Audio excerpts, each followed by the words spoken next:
अहिले के छ त भन्दा अहिले तत्काल सरकार गठन गर्न मुख्य समस्या भनेको माओवादी केन्द्रमा पनि अब हामीले मन्त्री पाएनौँ भने आत्महत्यासम्म गर्छौँ भन्ने त्यो चरित्र आइसक्यो। जुन 52-53 सालतिर सुरा सुन्दरीको जुन त्यतिखेर त सुरा सुन्दरीको कुरा आथ्यो, अहिले त मन्त्री नपाएदेखि आत्महत्या गर्छु भन्ने भइसकेपछि यो यी सांसदहरू अब एक त यो जुन खालको निर्वाचनको एउटा म्यान्डेट थियो त्यो कम्प्लिटली विच्छेदबाट खण्डित भइसक्यो। अब यो जनादेशको चाहिँ विच्छेद भएको अवस्थामा हरेक सांसदले बोल्ने भाषा यस्तै हुन्छन्। किन त भन्दा केही समयपछि मुलुक निर्वाचनमा जाँदैछ। अहिले मन्त्री हुन पाएदेखि त्यतिखेरको रजगजले केही चुनावमा चाहिँ सहयोग पुग्न सक्छ कि भन्ने हो। You are watching Nepal Jyoti TV. नमस्कार, म अनिल पोखरेल। नेपाल ज्योति टिभीमा स्वागत छ। देशको समसामयिक राजनीतिक विषयमा छलफल गर्नका निमित्त अधिवक्ता नरेन्द्र राज घिमिरेलाई निम्ताएको छु। नरेन्द्र सर, यहाँलाई नेपाल टिभीमा स्वागत छ। धन्यवाद अनिलजी। तर नेपालको राजनीति अवस्थालाई कसरी मूल्याङ्कन गर्नुहुन्छ अहिले? न मन्त्री परिषद गठन हुन सक्यो, न त सरकारले नै कुनै आम जनतालाई चाहिँ आशा र भरोसा दिलाउने कुनै खालको कार्यक्रमहरू चाहिँ ल्याउन सक्यो। यो आम नेपाली जनताको एउटा नेपालको राजनीतिक परिवेशमा दुर्भाग्य नै हो। तर एमाले विभाजनलाई कसरी हेर्नुहुन्छ? एमालेको विभाजन भनेको अहिले होइन, यो चाहिँ एमालेको 9औं राष्ट्रिय महाधिवेशन सम्पन्न भइसकेपछि यो पार्टीमा प्रजातान्त्रिक अभ्यास अर्थात् लोकतान्त्रिक अभ्यास गर्ने नाममा स्पष्ट दुईवटा प्यानल भएर जुन चुनाव लड्ने प्रक्रिया अपनाइयो। यो प्रक्रियाले नै के देखायो त भन्दा कि प्यानल वाइज जाँदाखेरि चाहिँ एउटै पार्टीमा दोहोरो तेह्रो एउटा ध्रुवीकृत हुने खालको अवस्था देखियो। तर यद्यपि कम्युनिस्टहरूमा सामान्य हामीले दर्शन पढ्दाखेरि के देख्छन् भन्दाखेरि यिनीहरू आलोचनात्मक हुन्छन्, अर्थात् यिनीहरूमा एउटा क्रिटिकल थिङ्किङ हुन्छ भन्ने जुन एउटा कम्युनिस्टको दार्शनिक र आदर्शको एउटा जुन चिन्तन हो त्यो चाहिँ 9औं महाधिवेशन पश्चात यो दुईटै प्यानलहरूमा देखिएन। केही छिटफुट नेताहरू चाहिँ अलग अलग प्यानलबाट चुनाव लड्दा पनि एक र अर्कोमा सम्मिश्रण भएको जस्तो देखियो। तर अधिकांश नेताहरू चाहिँ के देखियो त भन्दाखेरि माधव नेपाल समूहबाट चुनाव लडेकाहरू माधव नेपालकै पछाडि लाग्ने र केपी शर्मा ओलीको प्यानलबाट चुनाव लडेका जे जति नेता कार्यकर्ता छन् तिनीहरू केपी शर्मा ओलीकै पछाडि लाग्ने, अर्थात् एउटा लिडरसिपको पछाडि अन्धभक्त भएर चाहे त्यो केही दर्शन बुझेका हुन्, केही चाहिँ कम्युनिस्ट आदर्शको विषयमा बारम्बार आफूलाई एउटा खालको चाहिँ व्यापक अध्ययनशील अर्थात् अनुभवी नेताका रूपमा पनि परिचित गराउँदै नेपालका मिडियामा एक छत्र छाउने प्रयत्न गर्छन्। त्यस्ता व्यक्तिहरू पनि त्यो एउटा क्रिटिकल थिङ्किङलाई अवलम्बन गर्दै पार्टीको विचार र सिद्धान्तलाई आम जनता सामु लैजाने खालको त्यो प्रवृत्ति देखिएन। मेजर कुरा के देखियो त भन्दाखेरि 9औं राष्ट्रिय महाधिवेशन पछाडि एकले अर्कोलाई आक्षेप लगाउने र हार्ने पक्षले हारलाई सहज ढङ्गले स्वीकार गर्न नसक्ने, जित्ने पक्षले हार्ने पक्षलाई कसरी चाहिँ सहअस्तित्वमा ल्याएर अगाडि बढाउने भन्ने खालको कुरा त्यसमा पनि त्रुटि देखियो।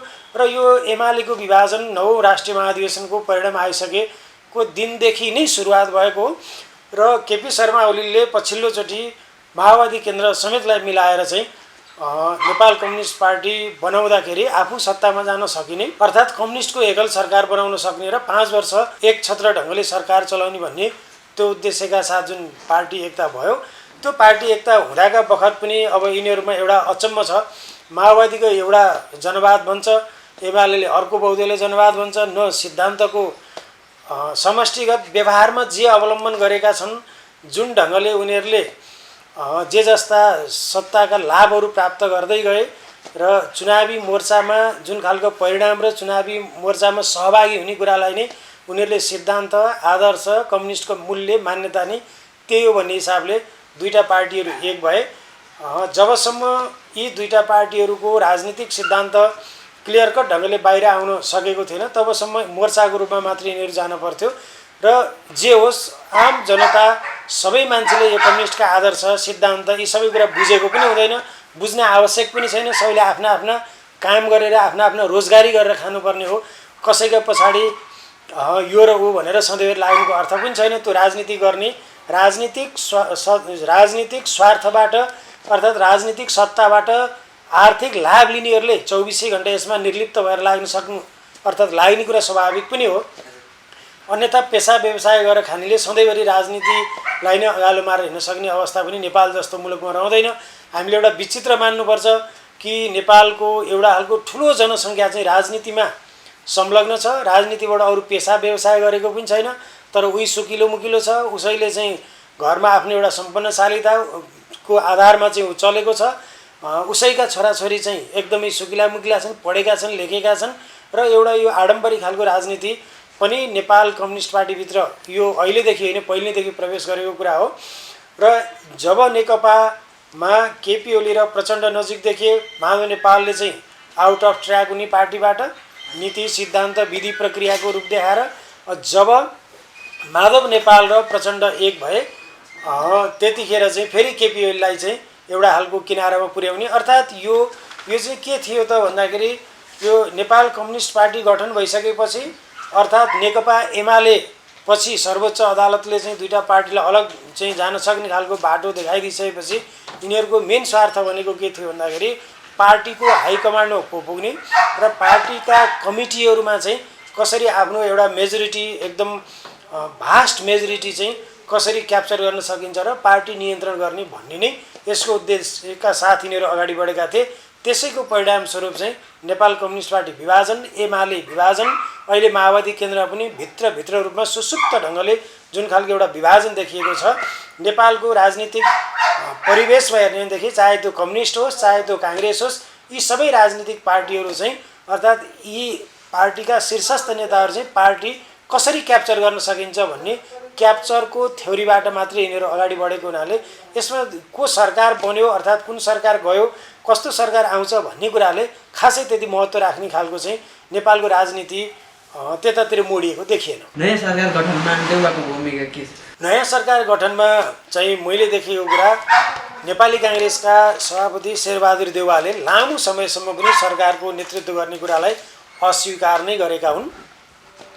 उनले एउटा प्रतिपक्षी दलको नेताको रूपमा आफ्नो स्थानलाई सुरक्षित गर्दै आगामी निर्वाचनलाई चाहिँ ध्यान दिएको देखिन्थ्यो सुरुमा, र यो अत्यन्त राम्रो पनि अवस्था थियो। किन भन्दाखेरि कम्युनिस्टहरू एक आपसमा लडेका थिए। उनीहरूको चाहिँ पार्टीको कुशासन अर्थात् पार्टीभित्रको जुन एउटा अन्तर्द्वन्द्व थियो त्यो कुराले पनि नेपालको राजनीतिमा एउटा कमजोर पक्षलाई उजागर गर्दै आएको थियो। तर पछि जब नेकपा विभाजन भयो, नेकपा विभाजन भइसकेपछि केपी ओलीलाई जुनसुकै ढङ्गले पनि सरकारबाट हटाउनुपर्छ भन्ने एकसूत्रीय अभियानका साथ नेकपा एमालेका नेता माधव नेपाल र माओवादी केन्द्रका प्रचण्ड जुन ढङ्गले लागे त्यसको परिणामस्वरूप चाहिँ देउवा एउटा बाध्यतावश अब कसैले घरमै आएर साष्टाङ्ग दण्डवत गरेर चाहिँ प्रधानमन्त्री पद खाइदिनु पर्यो अर्थात् सरकारको नेतृत्व गरिदिनु पर्यो भन्दाखेरि विपक्षी भनेको नै वेटिङ प्राइम मिनिस्टरको लागि भन्ने बुझिन्छ। यो संसदीय शासन प्रणालीमा शेरबहादुर देउवाको सरकारमा आगमन चाहिँ मैले स्वाभाविक देखेको छु। यसको मेन कुरा चाहिँ के हो त भन्दाखेरि केपी ओलीलाई तह लाउनका निमित्त माओवादी केन्द्रका अध्यक्ष प्रचण्ड र माधव कुमार नेपालको भूमिकाले नै यो अवस्थामा आइपुगेको हो। देउवाबाट माधव नेपाल प्रचण्ड भित्री रूपमा के चाहन्छन्? मुख्य कुरा के हो त भन्दाखेरि माधव नेपाल र माओवादी केन्द्रका अध्यक्ष प्रचण्डको एक सूत्रीय अभियान केपी ओलीको सरकार गिराउने र केपी ओलीसँग कसरी बदला लिन सकिन्छ भन्ने मान्यताका आधारमा जुन ढङ्गको राजनीति अगाडि बढ्यो त्यसको परिणामस्वरूप आएको फल मात्रै शेरबहादुर देउवाले भोगेका हुन्। मैले अघि पनि भने कि शेरबहादुर देउवा आफै पनि सरकारको नेतृत्व गर्न चाहँदैनथे र सरकारको नेतृत्वमा शेरबहादुर देउवाले धेरै लामो समयसम्म पनि दाबी गरेनन्। यद्यपि प्रचण्ड र माधव नेपाल शेरबहादुर देउवाको घरमा निरन्तर गएर चाहिँ सरकारको नेतृत्व गर्नु पर्यो भनेर हार गुहार गर्दासम्म पनि उनले सुरुवाती चरणमा चाहिँ सरकारको नेतृत्व गर्ने कुनै पनि खालको आशय देखाएका थिएनन्।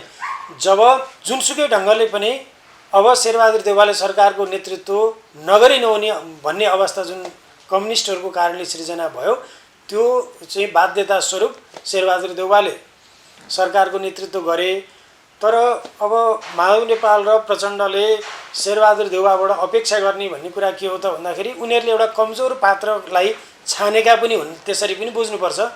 यद्यपि संसदीय राजनीतिमा शेरबहादुर देउवा अत्यन्त चलाक खेलाडी हुन्। प्रचण्ड र माधव नेपालभन्दा कमजोर खेलाडी चाहिँ शेरबहादुर देउवा होइनन्। तर उनीहरूको नजरमा पहिलेका शेरबहादुर देउवाको कमजोरी हेर्दा र नेपाली काङ्ग्रेसभित्रको जुन आन्तरिक अन्तरसङ्घर्षको परिणामले पनि अर्को क्यान्डिडेटलाई चाहिँ प्रस्ताव गरेर जाँदाखेरि नेपाली काङ्ग्रेसबाट अर्को प्रधानमन्त्री बन्न सक्ने अवस्था नरहेको चाहिँ निर्क्युल माधव नेपाल र प्रचण्डले त्यो खालको निष्कर्ष निकालेर चाहिँ शेरबहादुर देउवालाई प्रधानमन्त्रीमा प्रस्ताव गरेको र अहिले चाहिँ माधव नेपाल र प्रचण्डले शेरबहादुर देउवासँग चाहेको भनेको कुरा के हो त भन्दाखेरि पहिलो कुरा राष्ट्रपतिलाई कसरी हटाउन सकिन्छ भन्ने उनीहरूको एउटा आन्तरिक धेरै ठुलो चलखेल र एउटा खालको अभियान नै सञ्चालन गरेको देखिन्छ। त्यो अवस्थासम्म चाहिँ शेरबहादुर देउवा एउटा चाहिँ न्युट्रल अवस्थामा शेरबहादुर देउवालाई राख्ने र एमाले भित्रको एक खालको राजनीतिक बार्गेनिङ र सरकारमा जानुभन्दा अगाडि चाहिँ धेरैजसो सांसदलाई मन्त्रीहरूको आश्वासन दिएर भए पनि 2/3 मेजोरिटीमा पुर्याएर राष्ट्रपतिलाई महाभियोग लगाएर राष्ट्रपतिलाई किनारा लगाइसकेपछि चाहिँ मन्त्री परिषद गठन गर्ने भन्ने एउटा अभियान त्यो हो। र यदि त्यो तत्काल चाहिँ पुरा हुने सम्भावना देखिएन भने शेरबहादुर देउवालाई धेरै प्रभावकारी ढङ्गले काम गर्न सक्ने अवस्था पनि सिर्जना हुन नदिने र सरकारलाई कमजोर बनाउँदै जतिखेर आफ्नो पार्टीभित्र आफू अलिकति बलियो र एउटा जनाधार खालको चाहिँ जनमानसमा गएर आफ्ना कमिटीहरू आफ्ना चाहिँ जे जस्ता अङ्गहरू छन् तिनीहरूलाई मजबुत बनाइसकेपछि त्यसपछि मात्रै नेपालको पोलिटिक्समा एउटा रियल पिक्चर चाहिँ देखिने अवस्था आउँछ। त्यतिखेरसम्म शेरबहादुर देउवालाई यो वा त्यो नाममा एउटा न्युट्रल सामान्य अवस्था गतिहीन ढङ्गले राख्ने चाहिँ माधव नेपाल र प्रचण्डको चाहिँ भित्री आशय चाहिँ त्यस्तो देखिन्छ। देशको वर्तमान राजनीतिक अवस्थामा देउवाको स्थान कति उच्च छ? मैले अघि पनि भने शेरबहादुर देउवा नेपालको राजनीतिमा उनको चाहिँ विगतलाई हेर्ने हो भने यति शालीन भएर प्रतिपक्षको भूमिका निर्वाह सायदै अरू अन्य नेताहरूले गरेको देखिन्थ्यो र उनले बिस्तारै नेपालको राजनीतिमा नेपालका समकालीन नेताहरूलाई केही न केही कुनै न कुनै ढङ्गले चाहिँ माथ गर्दै केही उनको ग्राफ कालो उक्लिरहेको अवस्था थियो। त्यस्तो अवस्थामा 81 उनले चाहिँ सत्ताको बागडोर सम्हाल्नुपर्ने अवस्था आयो। हुन त नेपालको राजनीतिमा कस्तो देखिन्छ त भन्दाखेरि सत्ता र शक्तिको चाहिँ स्थानमा रहिसकेपछि धेरै कुरा गर्न सकिन्छ भन्ने जुन एउटा मान्यता अर्थात् त्यो कुराले पनि अहिले जस्तो प्रचण्ड र माधव नेपालले शेरबहादुर देउवालाई अगाडि बढाएको कारण पनि भोलि आगामी निर्वाचनमा केही न केही सत्ताको कुनै न कुनै प्रकारको चाहिँ सहयोग पाउन सकिन्छ शेरबहादुर देउवा मार्फत भन्ने त्यो भित्री आशय पनि हो। तर नेपालको इतिहासमा के देखिन्छ त भन्दाखेरि शेरबहादुर देउवाले गराएको चुनावमा पनि शेरबहादुर देउवाको पार्टी नै सर्वनाक ढङ्गले पराजय भएर चाहिँ अत्यन्त विक्षिप्त अवस्थामा रहनु परेको थियो। यो त कम्युनिस्टहरूको अन्तर्द्वन्द्वको परिणामस्वरूप उनले बाध्य भएर अब घरमै गएर चाहिँ तपाईँ प्रधानमन्त्री बनिदिनु पर्यो, तपाईँले सरकार चलाइदिनु पर्यो, अब अरू कुनै पनि पात्रहरू भेटिएनन् भनेर चाहिँ एक खालको चाहिँ हार गुहार गरिसकेपछि शेरबहादुर देउवाले सरकारको नेतृत्व गरेका हुन्। यो सरकार बन्नुमा र एमाले विभाजनमा जानुमा खासै शेरबहादुर देउवाको त्यति ठुलो भूमिका चाहिँ देखिँदैन। यद्यपि प्रतिपक्षी दलका नेता केपी शर्मा ओलीले केही दिन अगाडि संसदमा चाहिँ सम्बोधन गर्ने क्रममा पनि शेरबहादुर देउवालाई एउटा दुईटा व्यङ्ग्य गरेको देखियो। त्यो व्यङ्ग्यको खासै अर्थ चाहिँ एउटा सामान्य ढङ्गले विश्लेषण गर्ने त्यसको मूल्याङ्कन गर्ने हो भने केपी ओलीले शेरबहादुर देउवामाथि गरेको जुन व्यङ्ग्य छ त्यसको अर्थ छैन। त्यो चाहिँ आफ्नो पार्टी सम्हाल्न नसक्ने आफ्ना पार्टीभित्रैका नेताहरूले गएर चाहिँ साष्टाङ्ग दण्डवत गरेर हामीले चाहिँ अब हाम्रो केही उपाय भएन, तपाईँले सरकार चलाइदिनु पर्यो भनेर सबै गएर हार गुहार गरेर लम्पसार परेको अवस्थामा उनले सत्ताको बागडोर सम्हालेका हुन्। र अहिलेको अवस्थामा उनलाई त धेरै खालको सन्चो छ। यो सरकार ढल्छ कि ढल्दैन भन्ने कुरामा शेरबहादुर देउवाले 24 घण्टामा 24 सेकेन्ड पनि चिन्ता लिनु पर्दैन। त्यसका हनुमानहरू अर्थात् यो सरकारलाई जोगाउनका निमित्त दुईवटा पात्रहरूलाई अहोरात्र 24 घण्टा माधव नेपाल र प्रचण्डले 24 घण्टा खटिनुपर्ने अवस्था छ। किन त भन्दाखेरि आगामी निर्वाचनसम्म यो सरकार टिक्न सकेन र केही समय अगाडि नै पनि अर्ली इलेक्सन भयो भने केपी ओलीको जुन राजनीतिक नारा हो त्यो नारा चाहिँ आम जनतामा जान सक्ने सम्भावना हुन्छ भनेर पनि यी दुईटा पात्रहरू शेरबहादुर देउवाको सरकार टिकाउनका निमित्त घुँडा धसेर लाग्छन् र आफ्नो सरकार टिक्छ कि टिक्दैन कि मेरो सरकार कसरी जान्छ भन्ने कुरामा शेरबहादुर देउवा स्वयंले चाहिँ कुनै पनि खालको चिन्ता गर्नुपर्ने अवस्था देखिँदैन। तसर्थ अहिलेको राजनीतिमा शेरबहादुर देउवाको स्थान भनेको सरकार सत्ता सञ्चालनको हिसाबले हेर्नुदेखि अत्यन्त आनन्ददायक र उच्च चाहिँ स्थानमा हामीले देख्छौँ। सर, देउवाले माधव नेपाललाई कहिलेसम्म साथ दिन्छन्? होइन, उनलाई त यो त गजब हो नि। अब एमाले फुट्दाखेरि यसको प्रत्यक्ष लाभ भनेको माओवादी केन्द्र र नेपाली काङ्ग्रेसलाई नै हो र शेरबहादुर देउवाले बाह्य रूपमा नदेखाउँदा पनि भित्री रूपमा त एमाले फोड्नका निमित्त शेरबहादुर देउवाले सकेसम्म माधव नेपालले जस्ता डिमान्डहरू माग गर्दै जान्छन् त्यो कुरा उनले पुरा गर्दै जान्छन्। त्यो स्वाभाविक पनि हो। एउटा चाहिँ मजबुत र ठुलो पार्टी विभाजन हुँदाखेरि त्यसको प्रत्यक्ष लाभ नेपाली काङ्ग्रेसलाई नै जाने देखिन्छ। अझ हामीले सामान्य ढङ्गले हेऱ्यौँ भनेदेखि संसदको जुन एउटा चर्ती कला हेऱ्यौँ हामीले, बिहान 7 बजेदेखि बेलुका चाहिँ 5 बजे 6 बजेसम्म असिन पसिन भएर लाइन लागेर सूर्यछापमा भोट हालेका मतदाताहरूले आफूले विजय गराएर गएका सांसदहरू स्वयंले चाहिँ रुखछापबाट जितेको व्यक्तिलाई भोट हालेर प्रधानमन्त्री बनाउने जुन एउटा संसदीय शासन प्रणालीमा हेर्ने हो भने यहाँभन्दा गैर जिम्मेवार र गैर राजनीतिक चरित्र कुनै पनि हुन सक्दैन।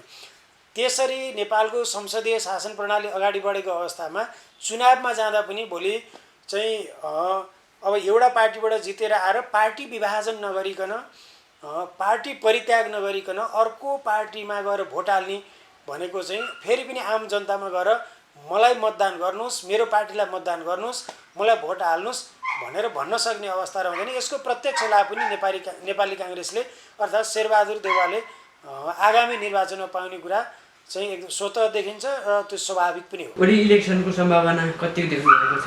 अर्ली इलेक्सनको सम्भावना चाहिँ यो सरकारको मन्त्री परिषदको पूर्णतापछि देखिन्छ। किन त भन्दा सर्वोच्च अदालतको जुन फैसला आयो त्यसले चाहिँ सकेसम्म 5 वर्ष नै संसद टिक्नुपर्छ भन्ने जुन एउटा मान्यताको आधारमा त्यो फैसला भयो। अब शेरबहादुर देउवाले मन्त्री परिषद गठन गरिसकेपछि अहिले एमालेबाटै पनि पछिल्लोचोटि हेऱ्यौँ हामीले के व्यक्तिहरूले चाहिँ मन्त्री पाउँछु भनेर फटाफट पार्टी छोडेर चाहिँ अर्को समूहमा गएका, महन्त ठाकुरबाट त्यसै गरी मन्त्री दिन्छौँ भनेर चाहिँ आश्वासन दिएर एउटा समूहबाट चाहिँ अर्को समूहमा गएको। यी सबै कुराको परिणाम के देखिन्छ? स्वयं माओवादी केन्द्रमा पनि यो सरकारले मन्त्री परिषदको कुन ढङ्गले गठन गर्छ अर्थात् मन्त्रीहरूको नियुक्ति पछाडि त्यसपछि यसमा ठुलो लबिङ चल्छ र 136-40 सांसदको नावलीसहित अर्कोले पनि प्रधानमन्त्री चाहिँ मैले पाउनुपर्छ भन्ने ढङ्गले फेरि राष्ट्रपतिमा निवेदन लिएर जान सक्ने सम्भावना चाहिँ रहन्छ। फेरि त्यसपछि मुद्दा परिन सर्वोच्च अदालत फेरि चाहिँ यो संसद, कार्यपालिका यस्ता यी अङ्गहरूको बिचमा चाहिँ फेरि सर्वोच्च अदालतले पनि आफ्नो एक खालको भूमिका एक्सट्रिम जुडिसियल एक्टिभिजम सो गर्ने अवस्था फेरि निकट भविष्यमा आउन सक्ने अवस्था पनि देखिन्छ। किन त भन्दाखेरि 76(5) को व्याख्या यसरी गरियो कि 76(5) अन्तर्गत सरकार गठन गर्नका निमित्त कुनै पनि दलीय मूल्य मान्यता दलको हुइप नलाग्ने भनेपछि फेरि पनि यो सरकारको पूर्णता पश्चात जो सांसदहरू असन्तुष्ट हुन्छन् उनीहरूले फेरि 136 अर्थात् 138 जना सांसद लिएर चाहिँ राष्ट्रपति समक्ष निवेदन लिएर गए भने स्वतः यो सरकार पदमुक्त भएर अर्को सरकार बन्न सक्ने सम्भावना पनि रहने हुनाले फेरि पनि ढिलो चाँडो केही समयपछि देश चुनावतर्फ नै जान सक्ने सम्भावना चाहिँ देखिन्छ। संसदीय अवस्थामा सरकारले जे गरे पनि 5 वर्ष संसद बाध्य भएर टिक्नु पर्ने अवस्था हो।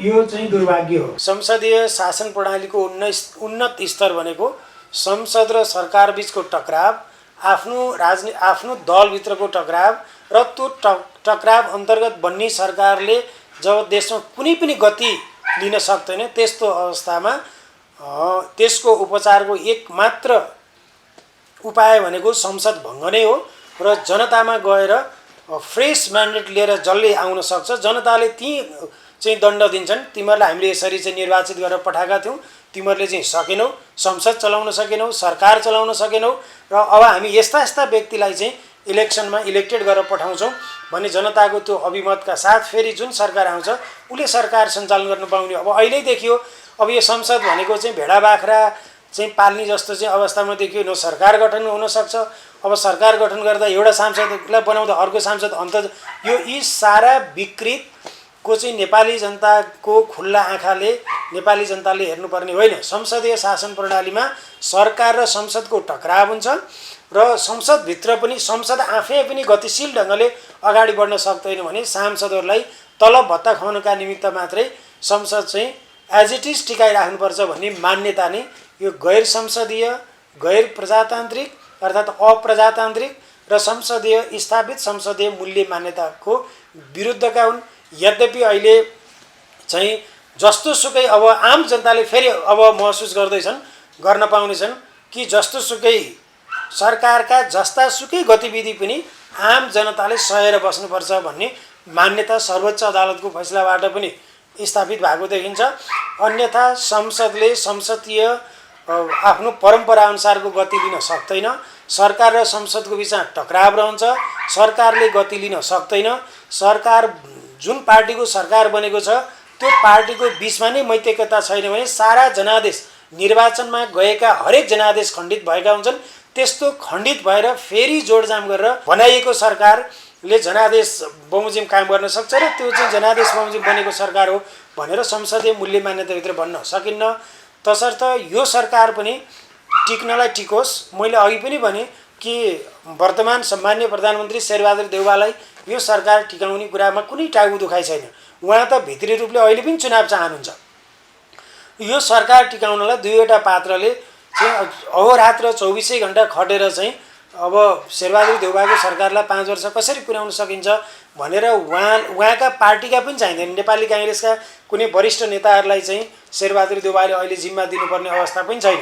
यो सरकार टिकाउने मुख्य अर्थात् प्रमुख दायित्व भनेको माधव नेपाल र प्रचण्डको यी दुईजना पात्रबाट नै शेरबहादुर देउवाको सरकार 5 वर्षसम्म ढुक्क भएर जान सक्ने सम्भावना पनि देखिन्छ। र तर शेरबहादुर देउवाको भित्री आशय भनेको चाहिँ यो गठबन्धनमा कुनै न कुनै हालको क्राइसिस सृजना होस् र चुनावमा जान पाए हुन्थ्यो। चुनावमा जान पाए एक छत्र आफ्नो चाहिँ एकलौटी चाहिँ आफ्नो पार्टीको सरकार बन्थ्यो भने अरू कसैको फेरि अब अहिले देखियो कि प्रचण्डले राजनीतिक संयन्त्र चाहिन्छ, या चाहिन्छ, वा चाहिन्छ। एउटा कार्यकारी प्रधानमन्त्रीलाई पनि अङ्कुश लाउन सक्ने गरी यो कुनै भावना बगेर अर्को गैर संसदीय अभ्यास गर्ने जुन एउटा एक खालका चाहिँ चर्चाहरू भइरहेका छन् यो आफै पनि संसदीय शासन प्रणालीमा निन्दनीय कुरा हो। शेरबहादुर देउवालाई प्रधानमन्त्री नियुक्ति गरिसकेपछि एकल ढङ्गले उहाँका हक अधिकार जे जस्ता संविधानले दिएका छन् उहाँलाई एक छत्र अभ्यासमा चाहिँ जान दिनुपर्छ। त्यो अभ्यास गर्न पाउने उहाँको अधिकार हो। अब यो गठबन्धन भन्दैमा सरकारभन्दा माथि पनि कुनै अर्को संयन्त्र बनाएर जाने भनेको चाहिँ कठपुतली प्रधानमन्त्रीलाई सो गरेर आफ्ना आफ्ना राजनीतिक चाहिँ भाँडाहरू कसरी भर्ने र जनतामा आफ्नो इमेज सरकारलाई कमजोर देखाएर म चाहिँ शक्तिशाली छु भनेर जनतामा एउटा खालको सो गर्ने कुरा मात्रै हो। अन्यथा नबन्नु बनिसकेपछि अहिलेको सरकारलाई अर्थात् सम्मानीय प्रधानमन्त्री शेरबहादुर देउवालाई देशको संविधान कानुन बमोजिम एक छत्र आफ्नो कार्यकारिणी अधिकारको प्रयोग गर्न दिनुपर्छ।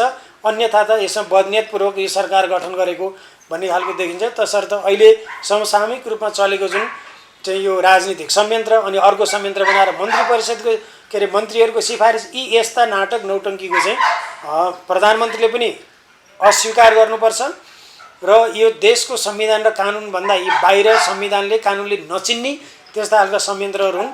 त्यस्तो कुरालाई नेपाली काङ्ग्रेस जस्तो प्रजातान्त्रिक पार्टी र त्यो पार्टीको नेतृत्वले चाहिँ यसलाई कम्प्लिटली अस्वीकार गरेर जानुपर्छ र नेपाली काङ्ग्रेसले अहिलेका गठबन्धनमा स्ट्रङली र प्रष्टसँग राख्ने भनेको हाम्रो प्रधानमन्त्री अर्थात् हाम्रो पार्टीको प्रधानमन्त्रीले देशको संविधान र कानुन बमोजिम आफ्ना हक अधिकार र अभ्यासहरू जे छन् त्यसको चाहिँ निर्भीकतापूर्वक गर्न पाउनुपर्छ भन्ने नेपाली काङ्ग्रेसको लबी चाहिँ अर्थात् उनीहरूको एडभोकेसी यो ढङ्गले हुनुपर्ने देखिन्छ। अब खैर भन्न सकिँदैन या अब मिलिजुली बाँडीचुडी खाने राजनीतिक चरित्र भएको नेपालमा अब त्यति स्ट्रङ लजिक चाहिँ कसैले ल्याउला भन्ने जस्तो लाग्दैन। तर जानुपर्ने मार्ग चाहिँ त्यो धारा 76 को 5 बमोजिम बनेको सरकारले पूर्णता पाउन नसकेको प्रमुख कारण के हो? अनि पूर्णता पाउन नसक्नुको प्रमुख कारण भनेको चाहिँ के हो त भन्दाखेरि यसमा मुख्य कुरा अहिले 3वटा समूहमा चरम अन्तर्द्वन्द्व छ, आन्तरिक अन्तरसङ्घर्ष छ। इभन नेपाली काङ्ग्रेसमा पनि छँदैछ। जस्तो उपेन्द्र यादव समूहमा वात्तै जुन ढङ्गले सांसदको सङ्ख्या बढ्यो, सम्मान्य प्रधानमन्त्री शेरबहादुर देउवालाई विश्वासको मत दिने बेला त्यसको एउटै आधार के थियो त भन्दाखेरि सरकार गठन हुँदाखेरि हामी मन्त्री हुन पाउँछौँ भन्ने एउटा बलियो चाहिँ उनीहरूको तर्क थियो, अर्थात् त्यो खालको आश्वासन दिएको थियो। एमालेकै पनि केही सांसदहरू चाहिँ जुन ढङ्गले चाहिँ पछिल्लोचोटि शेरबहादुर देउवालाई भोट हाल्न गएको देखियो, त्यसमा अहिले पनि खुलेरै केहीले बोलि नै रहेछन् कि उपेन्द्र यादव, माधव नेपाल र प्रचण्ड मिलेर पार्टी बन्छ। अब यो कस्तो पार्टी बन्छ के बुझ्या उनीहरूले? एकचोटि संसदीय कुनै एउटा क्षेत्रबाट जितेर आउँदा सबै जनताको जिम्मा लिने जस्तो पार्टीको चाहिँ घोषणापत्र, पार्टीको मार्ग निर्देशन, पार्टीको सिद्धान्तभन्दा बाहिर रहेर बोलेर आफूलाई चाहिँ एउटा बलियो चाहिँ राजनीतिक एउटा चाहिँ चरित्रको रूपमा देखाउने खालको प्रयासहरू एमालेभित्र पनि भएको देखिन्छ। यी सबै गलत प्रवृत्तिहरू हुन्। अहिले के छ त भन्दा अहिले तत्काल सरकार गठन गर्न मुख्य समस्या भनेको माओवादी केन्द्रमा पनि अब हामीले मन्त्री पाएनौँ भने आत्महत्यासम्म गर्छौँ भन्ने त्यो चरित्र आइसक्यो। जुन 52-53 सालतिर सुरा सुन्दरीको जुन त्यतिखेर त सुरा सुन्दरीको कुरा आएको थियो, अहिले त मन्त्री नपाएदेखि आत्महत्या गर्छु भन्ने भइसकेपछि यी सांसदहरू अब एक त यो जुन खालको निर्वाचनको एउटा म्यान्डेट थियो त्यो कम्प्लिटली विच्छेदबाट खण्डित भइसक्यो। अब यो जनादेशको चाहिँ विच्छेद भएको अवस्थामा हरेक सांसदले बोल्ने भाषा यस्तै हुन्छन्। किन त भन्दा केही समयपछि मुलुक निर्वाचनमा जाँदैछ। अहिले मन्त्री हुन पाएदेखि त्यतिखेरको रजगजले केही चुनावमा चाहिँ सहयोग पुग्न सक्छ कि भन्ने हो। तर यहाँ मेन समस्या अब माधव नेपाल समूहबाट चाहिँ 4 जनालाई मन्त्री बनाइदियो भने 10 जनाले छाड दिन्छन्। उपेन्द्र यादवले 4 जना मन्त्री बनाइदियो भने 12 जनाले छाड दिन्छन्। प्रचण्डले नारायण काजी श्रेष्ठको नेतृत्वमा नपठाएदेखि तीभित्र विद्रोह हुन सक्ने चाहिँ प्रबल सम्भावना छ। यस्तै यो चाहिँ अब यो भ्याउताको धार्नी पुर्याउने कुरामा चाहिँ गाह्रो भएको र आफ्नो पार्टीलाई कसरी जोगाउन सकिन्छ टुटफुटबाट भन्ने त्यो कारणले गर्दाखेरि कुनै पनि समूहले सम्मान्य प्रधानमन्त्री शेरबहादुर देउवालाई चाहिँ मन्त्रीका नाम लिस्टहरू दिन सकेका छैनन्। यो अझै केही समय जान्छ। मेजर कारण त्यो। अर्को एमाले भित्रको माधव नेपाल समूहको चाहिँ भित्री आशय के छ त भन्दाखेरि यत्तिकै लम्ब्याएर जाँदा केही अरू चाहिँ सांसदहरूलाई मन्त्री पद दिने आश्वासन दिँदाखेरि संसदमा 2/3 बहुमत पुर्याउनु पाएदेखि राष्ट्रपतिलाई तत्काल महाभियोग लगाएर चाहिँ हटाइदिन पाए हुन्थ्यो भन्ने भित्री आशय चाहिँ त्यो समूहको त्यो देखिन्छ। यी दुईटा मध्ये एउटा कुरालाई साम्य नबनाउन्जेलसम्म अझै केही दिनसम्म मन्त्री परिषदको पुनर्गठन हुन सक्दैन। फेरि अर्को सरकार बन्ने सम्भावना कति देख्नु भएको छ? होइन, यो चाहिँ अब नेपालको कानुन दैवले जानुन् भनेर हाम्रो उखान पनि छ। अब 165 त्यहाँ छ। अब सरकार गठन भइसकेपछि अर्कोले 146 लिएर गयो भने राष्ट्रपतिले के गर्ने, सर्वोच्च अदालतले के गर्ने कि अब 176 संविधानको धारा 76 को 5 बमोजिमको सरकार हो, सरकार विघटन गरिदिने भनेर शेरबहादुर देउवाले विघटन एकातिर गरिदिने, अर्कोले चाहिँ 140 जना सांसद लिएर गयो भने त्यतिखेर फेरि सरकार बन्ने कि संसद यो बहुत अँध्यारो सुरुङमा चाहिँ नेपालको राजनीति प्रवेश गरेको हुनाले अब त्यो फेरि सर्वोच्च अदालतमा कस्ता खालका चाहिँ इजलासहरू गठन हुन्छन् भन्ने कुराले पनि निर्क्युल गर्छ भन्छन्। अब त्यो भविष्यको कुरा अहिले भन्न सकिँदैन। नयाँ सरकार बन्ला कि फेरि अलि इलेक्सनतिर लाग्छ? त्यही त यो चाहिँ कस्तो छ त भन्दाखेरि यो अरू कसैमा भर पर्दैन। यो चाहिँ मैले यो सरकार गठनको अर्थात् अहिले पनि चाहिँ शेरबहादुर देउवा सम्मान्य प्रधानमन्त्रीको रूपमा हामीले प्रधानमन्त्री भन्छौँ। तर यसमा के छ त भन्दाखेरि अहिलेको प्रमुख पात्र यो सरकारको भनेको माधव नेपाल र प्रचण्ड नै हुन् र उनीहरूले सरकारलाई भर्ती गरुन्जेलसम्म यो सरकार पुरा अवधिसम्म टिकेर संसदीय निर्वाचनमा जान सक्ने सम्भावना हुन्छ। भोलि उनीहरूकै समूहभित्र चाहिँ कुनै खालको छलकपट र त्यहाँ पनि विभाजन भइदियो भने मुलुक अवश्यम्भावी रूपले अर्ली इलेक्सनमै जान्छ। शेरबहादुर देउवा अर्ली इलेक्सन चाहन्छन् र त्यो अर्ली इलेक्सन रोक्नका निमित्त माधव नेपाल र प्रचण्डको खटाई कतिको हुन्छ देउवा सरकार जोगाउन त्यसमा नै निर्भर रहने देखिन्छ। उपेन्द्र, प्रचण्ड र माधव नेपाल सहित मिलेर समाजवादी खोल्ने भन्ने हल्ला सुनिएको छ नि, के भन्नु? अहिले पछिल्लोचोटि चाहिँ माधव नेपाल उपेन्द्र यादव प्रचण्ड मिलेर चाहिँ समाजवादी केन्द्र खोल्ने भन्ने व्यापक हल्ला हामीले न्युजमा पनि सुन्न पाउँछौँ र राजनीतिक बजारमा पनि बाटो हिँड्दा पनि हामीले यस्ता कुराहरू सुन्छौँ। तर यो चाहिँ अब खिचडी जस्तो लाग्छ मलाई। यस्तो सम्भावना चाहिँ मैले कुनै पनि अवस्थामा देख्दिनँ। अब माधव नेपाल जस्तो मान्छे समाजवादी केन्द्र उपेन्द्र यादव र बाबुराम भट्टराईसँग गए, उनको पछाडि को लाग्ला, कतिजना कार्यकर्ता जालान्।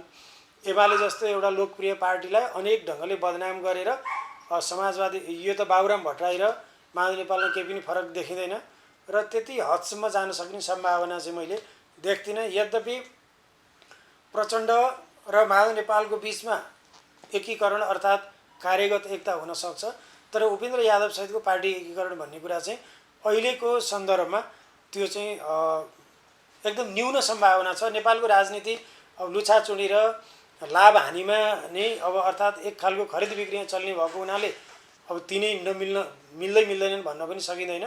तर एउटा सामान्य आदर्श मूल्य मान्यता राजनीतिको केही हदसम्म पालना गरुन्जेलसम्म यस प्रकारको समाजवादी केन्द्र गठन हुने भन्ने कुरा चाहिँ यो बजारको हल्ला मात्रै हुन्, त्यो सम्भव छैन। अन्तिममा के भन्न चाहनुहुन्छ नेपाल ज्योति टिभी मार्फत? नेपाल ज्योति टिभी मार्फत एउटा मात्रै हामीले अहिलेको सरकारलाई भन्ने भनेको, सरकारले आफ्ना चाहिँ हक अधिकारहरू कम्प्लिटली कसैको कुनै संयन्त्रको दबाव र नियन्त्रणमा नपरिकन देशको कानुन र संविधान बमोजिम खुल्ला रूपले अभ्यास गर्न पाउनुपर्छ।